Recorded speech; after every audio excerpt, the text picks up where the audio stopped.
Hello and welcome to episode number 91 of the 40 Athletes Podcast. Jimmy, we're after Thanksgiving, rolling into December. It's almost that time of the year again. How are things going on your end, Jimmy? It's going great, man. I mean, turkey, gobble, gobble, gobble, had quite a bit, and enjoyed time with, I love Thanksgiving, man. It's like family and friends. You have to go around and get a bunch of gifts or whatever, right? Yeah. Just like relaxing, watching football, chilling, hanging out, playing games, enjoying company, having good food, right? Well, there's also some great basketball at that time of the year as well. Not just football, but I agree. It is a good kind of like lead into the New Year's. Like, I know you talked about how your son was really adamant about serving his grandparents and some things that you could do like that. You don't get lost in the shuffle of sometimes Christmas can be a real whirlwind, right? Not to get off, I know we got to get on the yes. podcast, but just that attitude of gratitude, thankfulness. Yeah. Right. So gratitude is that emotion that people really want to have and feel is one of the best things you can have to make sure you're living kind of a happy, filled life. And that day, being thankful for the things you truly have, right? The blessings you have in your life. Well, to segue on that, I'm really grateful for the guest we have on today. Cory Camp is he was a former high-level swimmer in college at Delaware. He's founded a company called Forever Athlete that dives into the identity piece of athletes.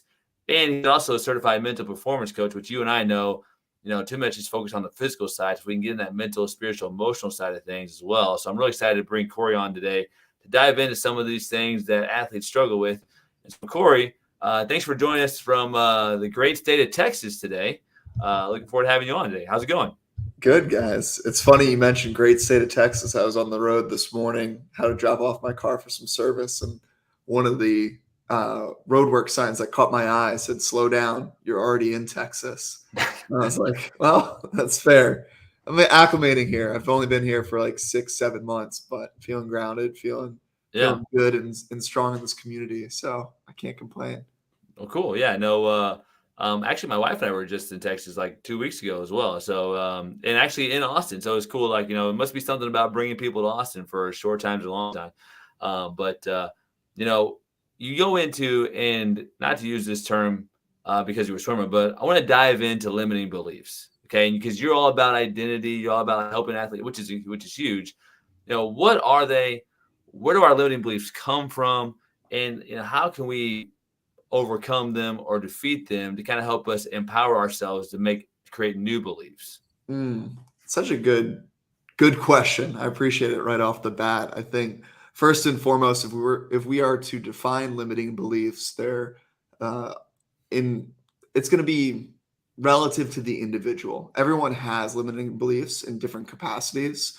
There's not like a blanket statement that we'll never get to a point where we can confidently sit here and say, yep, I have no limiting beliefs. I am total growth mindset in all areas of my life. We all have limiting beliefs in certain areas, some more prevalent than others. And what they are a result of our belief system that keeps us where we're at. That keeps us comfortable. It keeps us from taking that risk, from trying that new thing, from growing beyond where we currently are at. And where do they come from? Oftentimes as a result of our previous experience, because how can we not have limiting beliefs when we only know what we know? Then how could we be open to learning or knowing something that we don't know? It's hard to wrap our head around it, right? So I always look at like the creation of things that I put out into the world, whether it be through my podcast, the book, the content that I'm putting out daily on social media. And it's always through this lens of, I want to share my experience in a way that encourages others to maybe change their experience. I'm just going to share tidbits of what has helped me and hopes that maybe it helps you be open enough to start to go into that limiting belief, to start to question, okay, it's always been this way, but do I want it to continue to be this way? No? All right, cool. It's possible. Let's go explore what that looks like. So that's where they come from. And one of the ways that we like to look at them. And I think one of the biggest ones right off the bat, with Forever Athlete that we're talking about in the identity piece, as far as limiting beliefs go, to me, I felt former athlete as an identity was a limiting belief. because when I heard that word, my brain immediately went to this imagery of like, cool, 18 plus years of what made Cory and what made me now needs to get boxed up, put into this box, all my medals, accolades, everything. And it's just going to go into my parents' basement and collect dust for the rest of my years. And I've been told by people like, well, just move on from that part of your life. I was like, well, how can I when that's the only life that I've ever known up until this point, realistically? So Forever Athlete was kind of born out of this kind of grasp at trying to find a way to bridge that gap in a way that just made sense to me. And then when I started talking with other athletes about it, they were like, wait a second, that feels good for me too. I want to start to adapt that. Okay, great. So you're telling me I can move on from sport, but I don't have to dwell on the past. Okay, how do I do that? And we start to work through those beliefs. I don't know about you guys, but I didn't want to sit there at 22, 23. And as I grow older and look back on, like, reminisce on my swimming career and say, that's the best time of my life. I want to keep creating the best time of my life in the present moment. And to me, Forever Athlete kind of symbolizes that rather than that mindset and that identity of former athlete. And that just implies it's something in the past. Hey, Cory, you talk about that, like limiting beliefs, and you mentioned about experiences, and they talk about how we're conditioned at young ages through, our environments and genetically as well, but like things that are said to us, done to us, and things like that, right? So you get these limited beliefs that come up. So when you talk about, like, how do you get people to identify the experiences, like the experience they've had in their life and the experiences that are limiting them?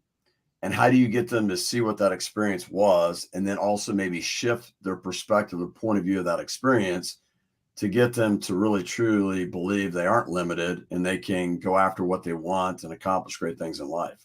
Yeah, I mean, another great question. And it's a challenge, right? I think my role as a coach oftentimes is putting up mirrors through asking questions that allow that person to look in that mirror and say, huh, do I resonate with what I see in there or do I not? And what I mean by that is through guided questioning kind of helps us get to the root of where that experience was. But, in full honesty, I'm not really concerned about the past. I'm not really concerned about past experiences because my role as a coach is more focused on the now moving forward. Do I need to understand a little bit of your past experience to understand where that stuff is coming from? Absolutely. But I always view like therapy is fantastic for that. Coaching is a separate world, in my opinion. And so that really gets to look like when we are unpacking on those limiting beliefs and starting to get them open to something that's possible, typically looks like when we're in a session and we're having a conversation where I'm asking questions and they're telling me different answers. And I don't have a list of questions that I go through, and they just kind of come up intuitively as I'm sitting and holding space and listening to where this person is at. That then allows us to identify, okay, cool. So you're telling me that at 10 years old, coach told you whatever it may be. A little comment, I'll use an example. I had a client yesterday because I think examples are more tangible, right? Instead of speaking these larger terms. I had a client yesterday come to me and say, my mom made a comment to me at like 18 that my ACT score, with being what it was, that I might as well just go get a job at McDonald's. I'll never be something bigger than that. It's like, wow, that's pretty deep. That probably affects like how you're showing up on a day-to-day basis. Now, she's pretty successful. She's got a solid job right now, and obviously it didn't hold her back. However, there's still this deep-rooted comparison for her, not just amongst her to other people, but more specifically her and her immediate family. And we've identified, okay, sort of where did that come from, or examples, points and times of that in the past. With that, how can we really work through it and play with it now to help her unpack it in a way that creates change moving forward? And one of the most powerful questions I ask, it's like, okay, so you've always done it this way. Are you happy with the result you got? Are you happy with how it is right now? And the answer is yes. Then why change? But if the answer is no, then we have to change something to start a new experience, right? To then identify, well, what would make you happy, and how can we start there? Really, to distill it all the way down and stop my rambling here. A simple way to look at it: what can you stop doing that's not working for you? What can you start doing that has worked for you in the past? And what are things that you can continue doing that are working for you in this moment? That's really, really what we can boil it down to. Well, Corey, I love how you talked about earlier. You mentioned like questioning those limiting beliefs, like really, like is it like writing them down? Is it like, hey, getting them out of your head first, and then saying like, where did this come from, right? Because most of the time, I would say that we don't want these limiting beliefs in our mind. We wouldn't think of them on our own. They come from outside sources typically. Maybe it's like you said, maybe it's a coach, maybe it's a parent with their own limiting beliefs, maybe it's people that see you doing something great that try to bring you down because they don't want to try to challenge themselves. So what are some ways that we could question, label, and realize like this isn't us, this is an outside influence that I've just made into a belief? Yeah, I mean, I think it's important to understand. So beliefs influence our thoughts, and our thoughts influence our actions. So by looking at that structure, we can reverse engineer it. So that's why coaching can be so powerful. It's because I can look at your actions through accountability and like looking at that check in every time. I can also get a pretty good look at your thoughts. And with those two things, then we can start to unpack the beliefs that are driving those two. And we honestly are constantly giving clues to our belief systems by the language that we use, the way that we spend our time, the actions that we partake in on any given daily basis, the people that we associate with. We as humans are constantly leaving this like breadcrumb of this trail back to our belief system. And that's kind of the fun part about coaching is I get to sit here and help other people really serve as a guide where it's like, hey, let's these are the pieces I'm recognizing. Let's go back a second. What's that root? Because if we can shift that belief system, now all of a sudden now we shift the thoughts, we shift the actions. It's not easy to do by any stretch. I know I kind of laid it out pretty simplistically, but the best way that I like to visualize this is if you've gone to work the same way every single day for 10 years of your life or 20 years or however old you are, you'd be pretty pissed one day if there was a detour, if there was road work, if that original road was closed. You'd be very frustrated probably. You might know how to still get to where you want to go, so you'll try to get creative. And it's no different than when we try to shift beliefs because we've been running on the same operating system for 30, 40, whatever many years. It's going to be frustrating when we introduce road work. It's going to feel like you're banging your head against the wall. It's going to feel slower than the original route that you were used to taking. But if you want a different destination, you have to change the route that you're originally taking. Hey, Cory, a question for you on this. They talk a lot about, words are powerful, the spoken word. And a lot of people are influenced by what people say to them.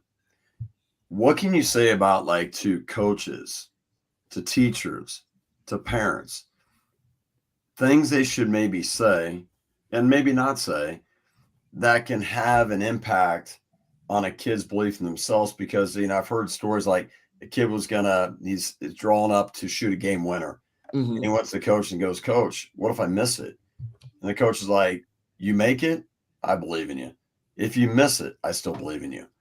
So what are things you can basically speak to individuals that are around kids, the things they're saying and doing that can have an impact on those kids' lives, the way they think about themselves?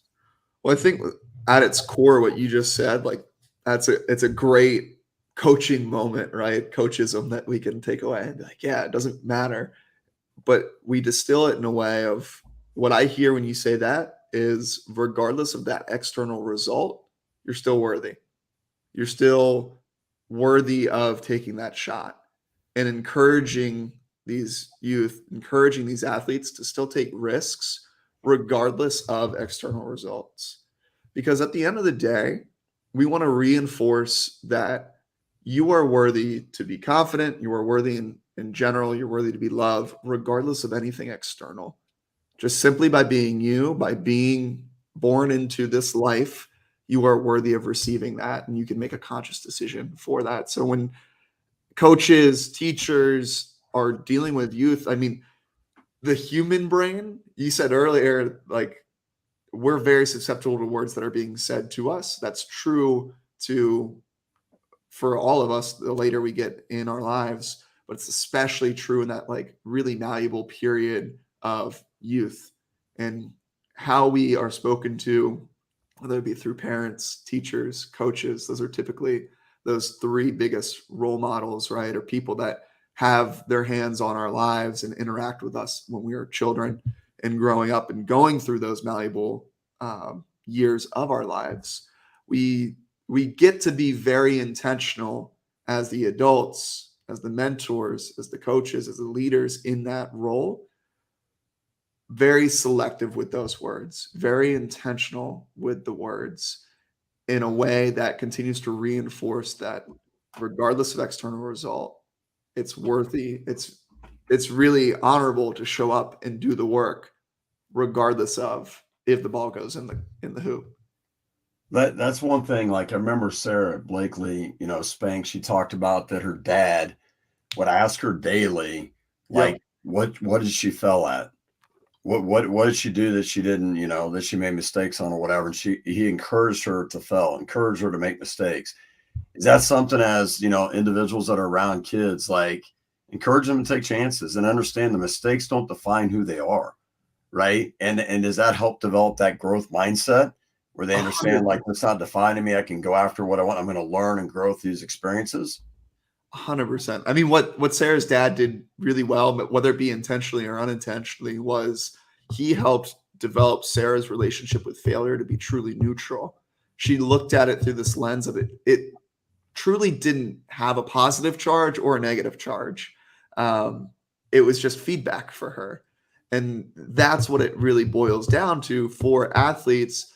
Think of when you're in practice, you're way more likely to take that crazy shot, or you're way more likely to shoot around from half court and just toss it up and see what happens, because there's less pressure there. The only thing that really changes from there to the game is there's some people in the stands, and you're playing against another team. some variables there, but that's also life. You can't live your life in this just container where you just get to practice and do your thing. However, that's the like self-work, that's the mindfulness, that's all the value of that self-reflection and personal development, which can and should start at an early age, like we see in the Sarah Blakeleys of the world. Her dad is instilling that at a very early age, but it's helping youth shift their relationship with failure, understanding that it's just a reflection of this moment in time. It's not a permanent label on you as a human or as an individual. It's just feedback. And I always like to say feedback is just a flashlight forward. So if you tried something today, it didn't work out, great. We know that didn't work out. Was it a small sample size, large sample size? Let's make adjustments accordingly. We'll adjust the game plan. We can have all the best laid out plans, but if we aren't willing to adjust and adapt that game plan as life happens, what are we doing? Like, why are we setting plans in the first place? Well, that's what you mentioned earlier, back when you said you're an athlete, you're a swimmer, and you had all these medals and trophies, right? Boxed up, and people are like, it's over, you need to move on. And you're like, I don't want to move on. I don't know how to move on. And we have such an identity crisis. I mean, how many people, whether it's sports related or work related or whatever, that's what they feel like, that's who they are, but that's just what they do, right? That idea we're human beings, not human doers. How do you get individuals? Because and I know we've worked with athletes and we've seen that struggle to move on. When athletics is over, they don't know what to do. What are things that you can help people that are struggling with an identity crisis to move past it and get through it? Yeah, I mean, it's a tough transition. And it's not tough across the board. There's some people that thrive in that next season of their life, and it's great, and we can learn from them. But what we've seen to have really helped is one, the mindset and the belief system around identity in the first place.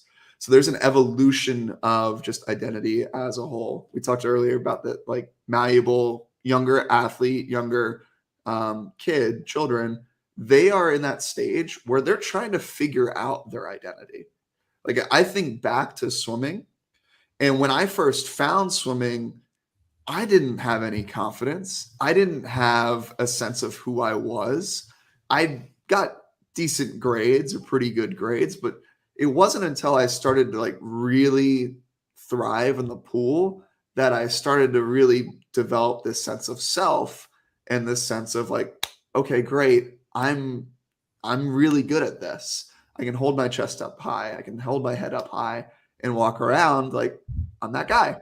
And what's really interesting is we spend a lot of those developmental years seeking what we call flow, which is that in the zone moment where everything else kind of disappears. We're locked in on this present moment. Nothing else matters. And the beauty of flow is it's not limited to just sports, but athletes know it very well because it's that NBA jam feeling where you just throw anything up and it's going in.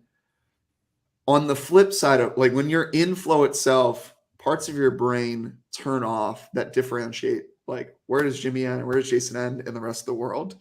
And you kind of become one with whatever it is that you're doing.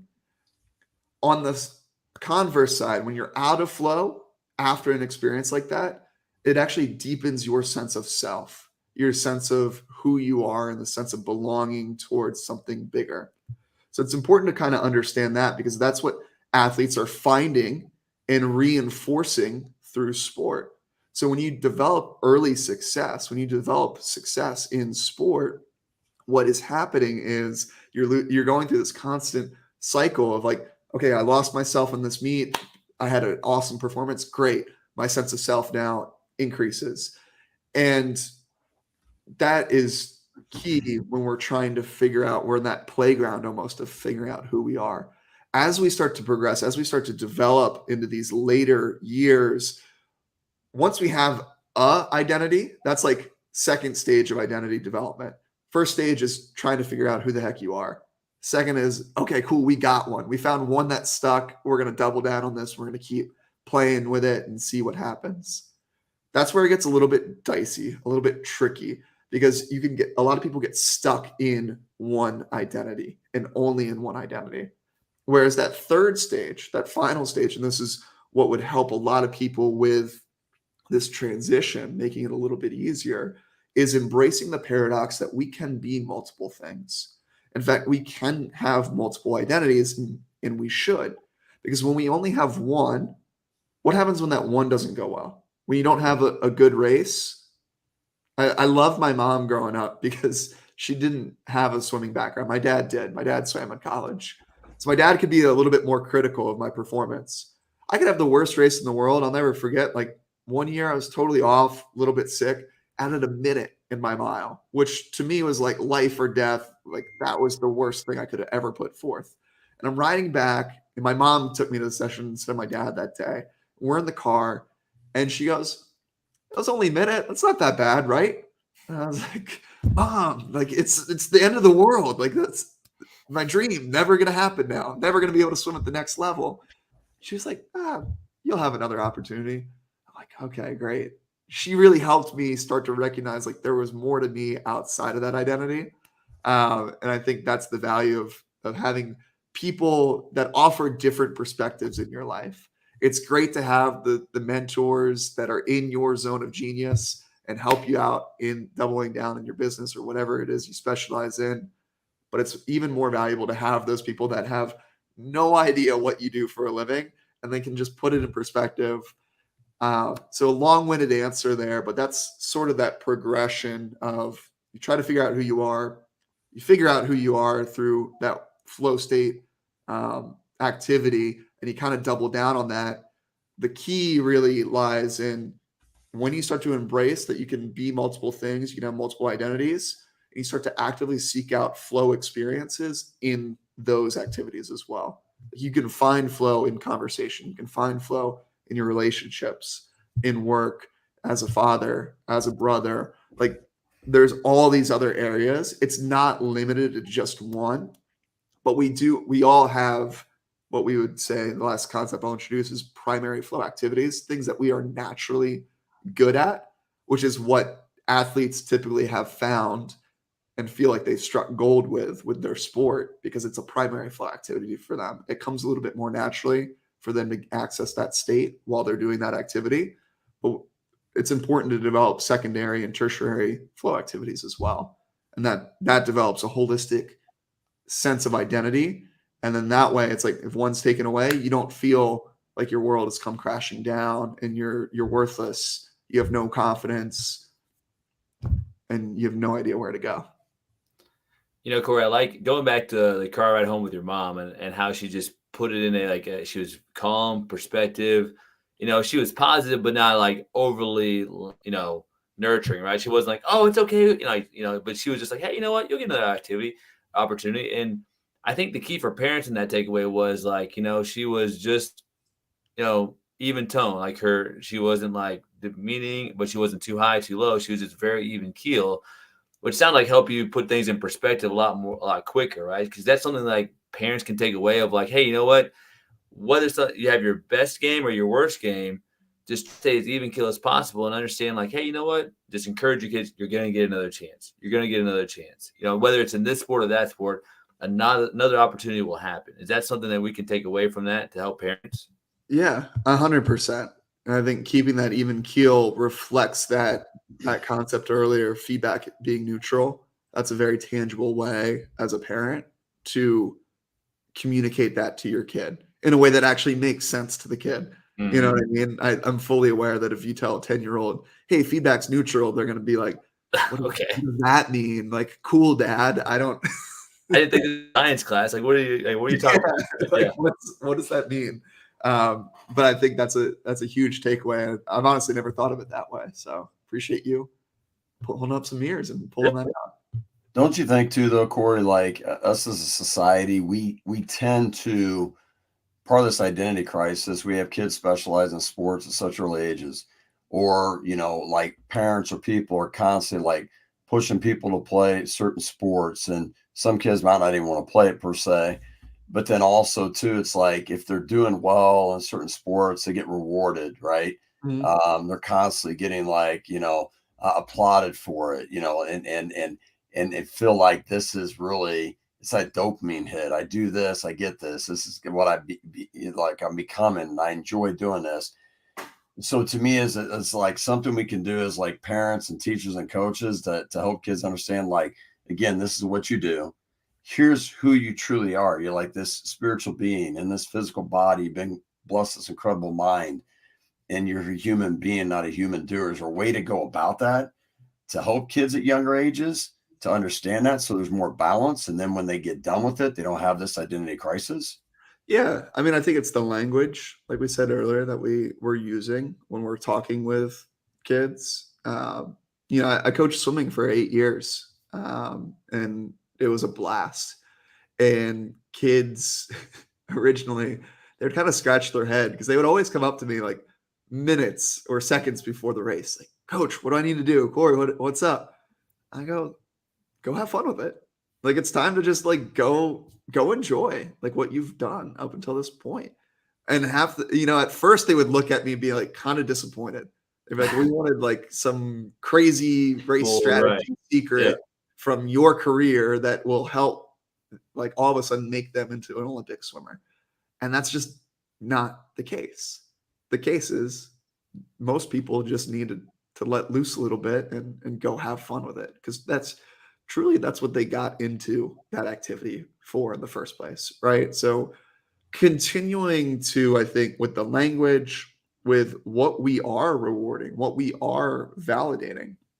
Actually, I just put up a piece of content right before this around talking about how there's nothing quite like the high of sports, and it's great until it's not. And what I mean by that is we're seeking that dopamine hit. We're seeking that like nothing like the stadium is full, the crowd's cheering your name, you just hit that game-winning shot, you won your race, whatever it may be, and you feel like that person. We all seek moments of that. What is a little bit dangerous with that is a result of getting a dopamine hit from an external source, relying on a crowd, relying on a result for that hit. And what we can do as coaches, teachers, parents is shift instead of how can we reward dopamine and really, really encourage these children in those developmental years to embrace internal sense of dopamine, like building and encouraging, like you are the source of your happiness. You are the source of confidence and everything. It starts with you doing, like making that decision today. I like to say, like, a championship team needs to make the decision in the preseason that they're going to be a championship team or at some point in the season. It's not like they're kind of going around the season haphazardly and then they get to the final and then they win the game and all of a sudden they're like, oh, cool, we're champions. Yeah. Now we're going to make that decision. It's no, like college football is a great sport and a great example of this. Realistically, you have 10 plus teams every year, give or take, maybe a couple, some more serious bought into that than others, that have a realistic shot at winning a championship. And you look at an Alabama, it's like championship or bust kind of culture there. But those dudes there are still really freaking good at what they do, regardless of they're not going to win a national title this year because of just the way that the season's shaken out. But that doesn't mean they're any less valuable. And I guarantee you Nick Saban is communicating that to them on a day in, day out basis at practice, at games. And we can take a kind of page out of that book. It's like they're going to still carry themselves as Alabama that we know and have come to either loathe or cheer for over the past few years here, regardless of when they're going to actually win a national title this year or not. And that's what makes them Alabama. And we can do the same thing with our youth. It's like we can still hold ourselves to that higher standard and embody that without being reliant on an external medal, trophy, whatever, to be given to us and then make that decision. As Jason asked you the next question, you better watch out. Speaking of Alabama, Roll Tide down in Austin, Texas. Hook 'em horns. I mean, that's especially when they, came back and beat him this year. That's a sore subject down there. So watch walking out and walking around Austin today. Yeah. I had to laugh. There's my senior year. I was down at Nationals in Atlanta, and we had a chance where I was done swimming and I had only one other teammate that qualified that year. And I convinced my coach to let us go to the national or the SEC championship game, Florida versus Alabama, instead of the final session at the pool. Because I was like, I don't want to watch that. I want to watch these guys. And when I failed to recognize, one, we scalped tickets that happened to be in the Alabama section. But I swam at Delaware, and for those not familiar with our school colors, they're blue. They're very blue, just like Florida. And it was a team trip. So like we're literally, me and my teammate are dressed in all blue. And we're walking to our seats in the middle of like the Alabama fan section. And we're getting so much flack from everyone around us. We're like, it's a blue hen. It's not a gator. Like I promise. Once they found that out, they were super cool. They were good. Yeah. Yeah. That's hilarious. Like part of it too is though, you go into, your zone of genius. You mentioned that a few times, right? And a lot of times I feel like we put a lot of pressure on athletes to perform at a certain level. And instead of like encouraging them to relax and play, like you just mentioned, hey, just go swim, right? You've already put the preparation in. Now just go do it, right? So how can we help encourage like to get to our higher self, to get to our, best performance, whether it's in sports or not, to relax a little bit, not put so much pressure on ourselves, but understand the urgency of performing at our best. Where's the balance and how do we get more of that zone of genius as well? It comes down to trust in yourself that you are able to deliver in those moments, in those bigger moments. And I think it's interesting Because if you look at the progression of a lot of athletes, it's like that sport is originally your playground to, like I said earlier, to develop and define and find your sense of self. But you did so without the pressure. You did so like purely because you enjoyed it and it kept bringing you back to it. And then at some point it shifts to result driven. You need to get a little bit faster time standard to qualify for X meet or whatever it may be. And it's good to be able to tap into that, but it gets dangerous when that's the only thing that's motivating you to show up and do and perform, because at some point you won't deliver on that. Like the tough part about swimming, tough or maybe the best part, I don't know. I still haven't figured that out over the years here. It was very clear. I either win a best time or I did not do a best time. The clock didn't lie. It was a touchpad system and it was very, very non-biased. My hand either hit the wall in a time that was under what I did previously, best in my lifetime, or not. And why I say that's very tricky was it was tough to then find those silver linings in the performances that weren't lifetime bests. Even if it was a second ever fastest time of mine, I'd be kind of like, yeah, but it wasn't like my best. Yeah. You know what I mean? Mm-hmm. And I think being conscious of that, I look at truly my best performances, especially later in my career, were a result of one, I could confidently go into any race and say, I know at this point, I know myself. I know how I perform best. I know my race strategy.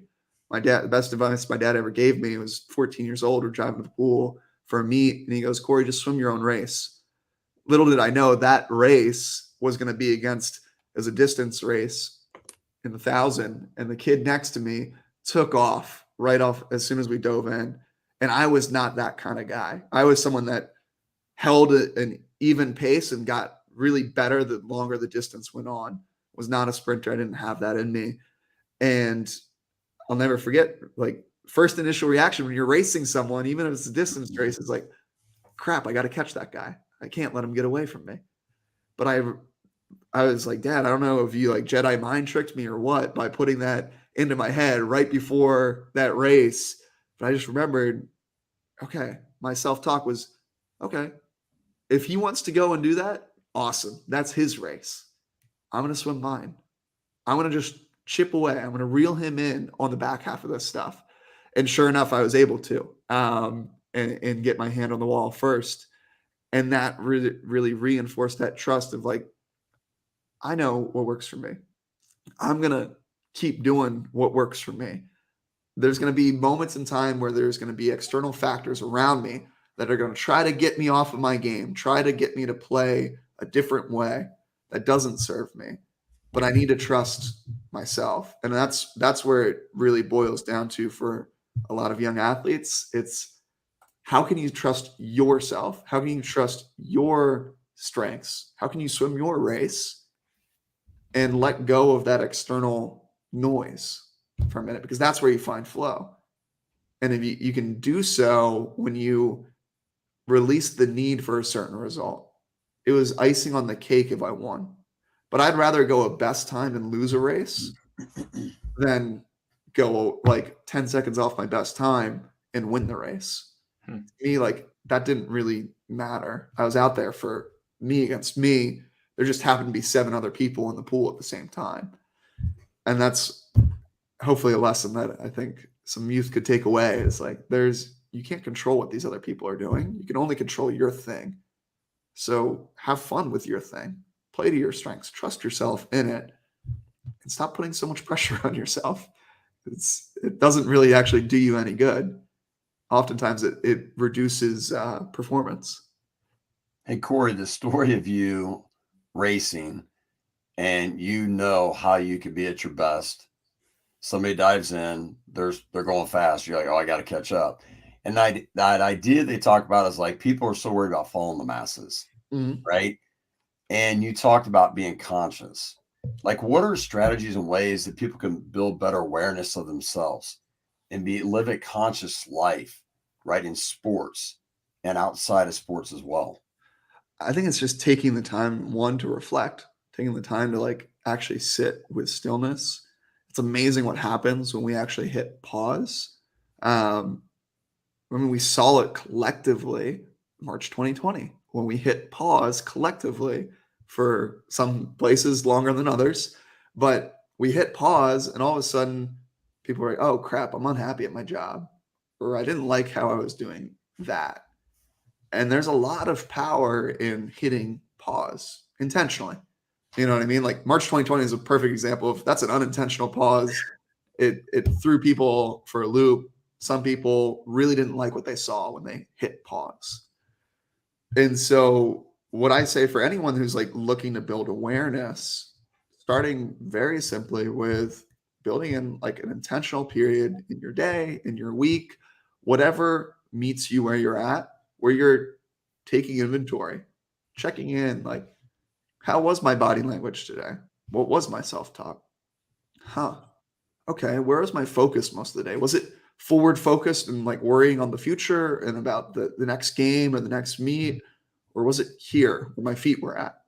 And start to like celebrate having those days where a majority of your time is spent where your feet are at, and reinforcing that habit. The best activity I would say that I've worked with people on, and it's been very powerful, is looking at a stoplight, because we've all been in a car or driven a car before. If we look at a green light as when we're at our best, when we're at our peak, what's going on with our body language? What's going on with our focus? Where's our self-talk? What are we focused on, or what are we actually doing in that moment? What's the language that we're using if we're communicating with other people? Identifying that when we're at our best. At a red light, then when we're at our worst, when we're down in the dumps, same questions. Where's your body language? Where's your focus? And then looking at that yellow light, that's that pivotal in between. Where do those things stack up? And once you start to identify these things, then your brain can kind of get out of that subconscious operating mode of not thinking about going through the motions of your everyday life. We can start to invite more intentionality, more pause. Like I always tell people, I work more on the older side of things. Stop scheduling back to back to back meetings. Put 5 minutes before your next meeting and sit, remove stimulus. Stop trying to send 2 more emails right before that. You're not doing yourself any good, and you're going to struggle to actually drop into that next task, whatever it may be. Hit pause, get clear on that intention, identify where are you at? Red light, yellow light, green light. If you're at a red, awesome. It might be tough to get to a green in 5 minutes, but you at least now have a level of awareness to shift you to a yellow, and you can get by in a yellow. You can make a decision, because once you're in yellow, it's a lot easier to get to green and go vice versa. So that's, I think, adding space, adding in reflection periods. And that's a very tangible way with that stoplight exercise where people can start to do that reflection in a way that hopefully isn't intimidating, overwhelming. I know sometimes saying like, just journal. I hate that answer because it's so vague. You tell a 10-year-old, just journal. They need some prompts. They need, like, what are you going to journal on? Yeah. I like that, because that kind of helps you get back to that human being, not human doing, right? If I send one more email, send one more text, like you're just doing something, but you get back to that, the traffic light of being. Okay, what am I being right now? Am I red, yellow, or green? It's a great way. At least you know where you're at, right? You're not just like wondering what the heck just happened, because you're always doing, right? So, Cory, we always like to finish too. There's 4 questions we finish on, like the lightning round questions, to get a little bit of insight for our guest today. And so the first question is this: in your opinion, what does it mean to win in the game of life? That's a good question. It's supposed to be rapid fire, right? I think winning in the game of life is just, one, playing where your feet are at, recognizing that that's the only thing you can truly change. And the sooner you can recognize that, if you can change your presence, like right now, this present moment, you get to shift what has happened in the past and grow from that. And you can truly start to change what happens in the future. So to win at the game of life is constantly, I think, reminding yourself that all we really have is here. We have the now. And if we worry and put our focus and energy in the now, all those other things kind of go away, but we can actually make tangible impact on those other areas as well, the past and the future. Yeah. Case number 2 is, if you could spend time with anyone you admire in sports, alive, passed away, fictional, non-fictional, who would you pick? Why would you choose them? I'd say Rich Roll. He's on top of mind because I just listened to his podcast this morning on my drive, but really enjoy his stuff. I feel there's a lot of similarities in our stories. He grew up swimming. He actually grew up swimming at a rival club team of the club team that I swam for. He swam against my uncle growing up. And then now he's in the podcasting space, sober as well. And like all these other elements where I've like, as the more I learn about him, the more I'm like, is this me in 30 years? I don't know. So I would love to sit down with him and actually ask, like, are you me? And vice versa. Maybe you have him on a podcast, or he has you on a podcast, have that conversation, ready to go. We're working on it. We're working on it. Hey, the third question is, what's the best advice you received from a coach that you've, swum for or been around? I think it's just trust. It sounds so cliche, but trusting and being patient with your process. I had a coach in 8th grade. My dad came to him and was like, all right, Chris, Cory's like putting in the work. He's showing up early. He's going to the extra practices. Why isn't he getting better? And Chris just looked at my dad and goes, be dad. Like, don't be coach. Like, I got this. Trust it. Give it time. It will turn around. And sure enough, like fast forward 6 months later, I had my first like huge breakthrough where like that pipeline dream of D1 scholarship swimming at that level finally became a tangible reality of like, oh no, this is something that's within my grasp. And that was coupled with growth spurt and all that other fun stuff that you can get at 14, right? But just be patient, and good things take time. You don't create I look at it now like a lot of kids want to be YouTubers or content creators, right? In addition to athletes. One good practice, one piece of content doesn't automatically make you that and good at it. But rather it's the sum of repetitive putting in the reps, trust the reps, make them quality reps, but be patient with that end result will come if you embody. I started thinking about that when you say that though, like process, like eventually somebody being like Allen Iverson, like practice. We're talking about the process. We're talking about process. I always hear about the process, right? Yeah. It sucks because the process isn't sexy. It's not fun. It's not celebrated. But it is truly where value is derived. Where kind of the magic happens. Where skills are developed. Yeah. You need the process to actually grow and develop skill. The last question is this: if you had like one character trait or life skill that you could have, and say you're coaching a team and somebody you're recruiting to be on that team, or your business and hiring somebody to work for you, what would it be and why? I think it's just adaptability and like the willingness to try something new and adapt to the situation. I said earlier, right? Like game plans are great. The best laid plans. What's the old saying? Like men make plans and God laughs at it. Yeah. It's like, yeah, if we can make the best plan in the world, the best business plan that the world has ever seen, and we're going to take over whatever space or industry that we dive into. If we're not adaptable, the moment we hit resistance, we fail. And so that's the one skill that I think I've done a really good job in my 2+ years of running my own business. And that's the one skill that I would instill in a team that I coach, or as I build out a team within Forever Athlete as the years progress here, is that ability to differentiate and say, we'll be okay. We're gonna be adaptable. We're gonna grow through these things, and we're gonna be resilient through that resistance that we will inevitably face at some point or another.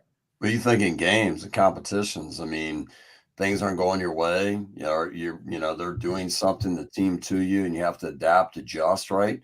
You Yep. can't continue maybe do the same thing. They talk about the second half adjustments that coaches make with teams to have success. But my wife would really love to hear this, and maybe I'd become more adaptable. Because she's like, "Can we try a new restaurant? Can we do this? Do we have to do the same thing every time?" So now you're speaking to me. So maybe I need to become more adaptable with my wife.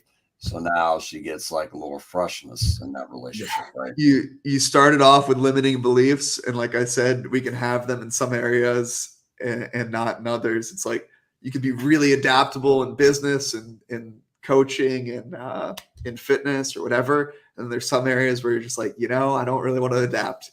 Like, I like what I like. I like Olive Garden. We're gonna go there for the breadsticks, whatever it may be, and that's okay. Well, Cory, thank you for joining us today. Where can people learn more about you and Forever Athlete? Yeah. First off, I appreciate you guys having me on. This is truly a blast and bringing me back some memories. And you guys asked really insightful questions, so I appreciate it. If anyone wants to connect more with me, either on LinkedIn, Cory Camp, just CoryCamp. Forever Athlete is at forever-athlete.com. You'll see all the events that we do, the social club that we've built out, which is our membership platform with a ton of content centered around a lot of the stuff that we talked about today. But those are the two probably biggest ones. Or Instagram is also my name, just Cory Camp. Cool. Yeah. Well, Cory, again, it was great having you on. Hope you enjoyed Texas. I'm sure it's probably a lot warmer down there than what it is here, so in Missouri. But it was 85 yesterday, but today it's 45. Don't rub it in. It's just going up and down. I don't. Hey, we have 50 the other day, so it wasn't bad. I got up to 30 something, so yeah, we'll take that. Yeah.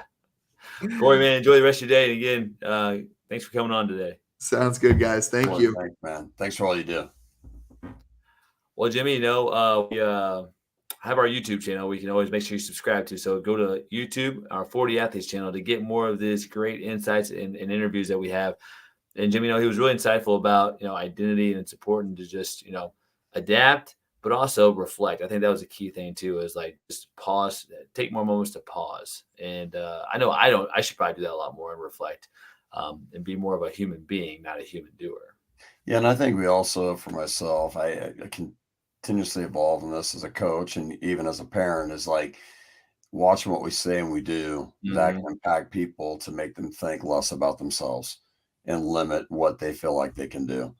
So more are we injecting this certain positivity, this certain reinforcement into people's lives to believe that they're capable of doing amazing things, right? They talk about leaders or individuals that really can inspire individuals to do things they don't even think they can do. It was possible, right? Yeah. So, for me, it speaks to me more about, I've done things in the past as a coach and, even as a parent, have said and done things that probably, not probably have limited the thoughts that people have about themselves. And it saddens me to think I've done that, but I got to continue to evolve, become better, and find better ways so I don't do that and more inspire people for greatness. And I think the key too, finishing thought is like, I believe that everybody's always trying to do the best with what they know when they know, but you can always, like you said, improve, get better. And then, what the good thing is you got plenty of people ahead of you to coach as well. So that's part of you have a lot of people to impact in the future. So Jimmy, enjoy your Wednesday. It was great seeing you again on the show. And next week we're looking forward to a little border showdown. We're bringing back Bill Brandmeyer to talk about the border showdown next week. So it'll be exciting to talk about. Sounds good. All right.